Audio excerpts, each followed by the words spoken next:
तुलसी महारानी नमो नमः, हरि की पटरानी नमो नमः। धन तुलसी पूर्ण तप कीनो, शालिग्राम बनी पटरानी।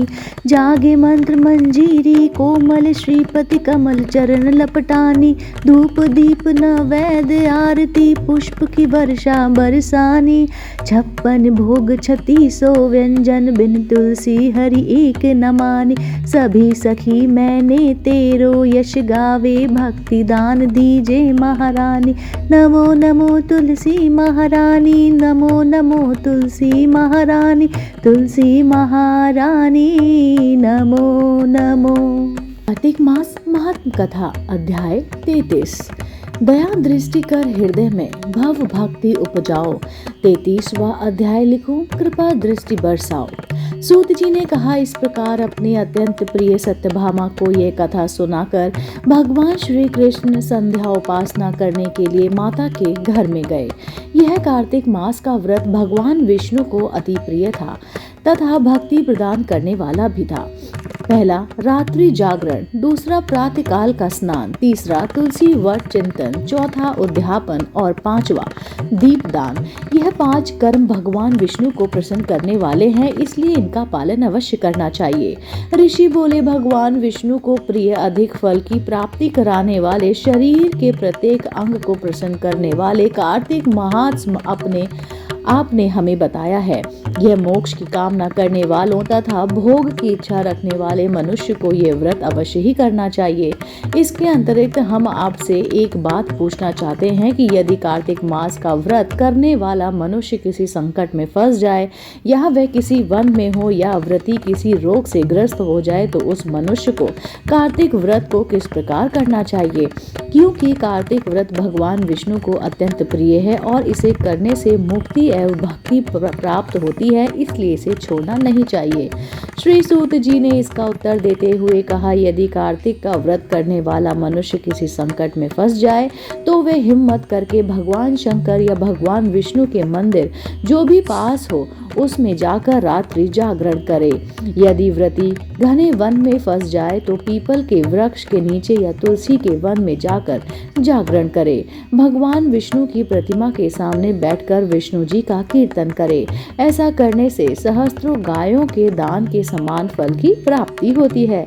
जो मनुष्य विष्णु जी के कीर्तन में बाजा बजाता है उसे वाजपेय यज्ञ के समान फल की प्राप्ति होती है और हरि कीर्तन में नृत्य करने वाले मनुष्य को सभी तीर्थों में स्नान करने का फल प्राप्त होता है।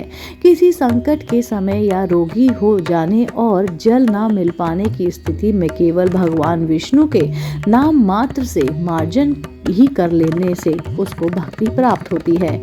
यदि उद्यापन ना कर सके तो व्रत की पूर्ति के लिए केवल ब्राह्मणों के प्रसन्न होने के कारण विष्णु जी प्रसन्न रहते हैं।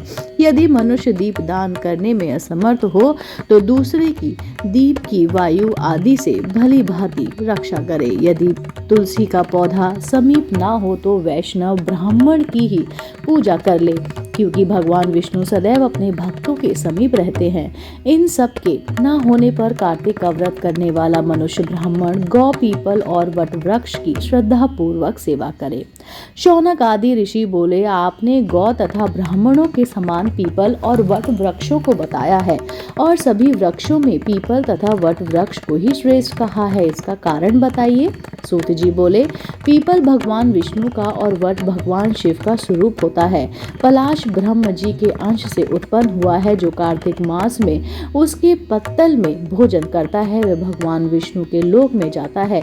जो इन वृक्षों की पूजा सेवा और दर्शन करते हैं उसके पाप सभी नष्ट हो जाते हैं। ऋषि ने पूछा, हे प्रभु, हम लोगों के मन में एक शंका है कि ब्रह्म विष्णु और शंकर वृक्ष स्वरूप क्यों हुए।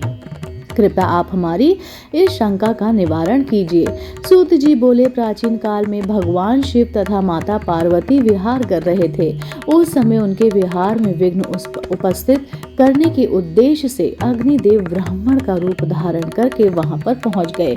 विहार में आनंद के वशीभूत हो जाने के कारण कुपित होकर माता पार्वती ने सभी देवताओं को श्राप दे दिया। माता पार्वती ने कहा, हे देवताओं, विषय सुख से कीट पतंगे तथा अन्न विघ्न नहीं है, आप लोगों ने देवता होकर भी उसमें विघ्न उपस्थित किया है, इसलिए आप सभी वृक्ष बन जाओ। सूत जी बोले, इस प्रकार कुबेर पार्वती जी ने शाप के कारण समस्त देवता वृक्ष बन गए। यही कारण है कि भगवान विष्णु पीपल और शिव जी वट वृक्ष हो गए। इसलिए भगवान विष्णु का शनि देव के साथ योग होने के कारण केवल शनिवार को ही पीपल को छूना चाहिए, अन्य किसी भी दिन नहीं छूना चाहिए।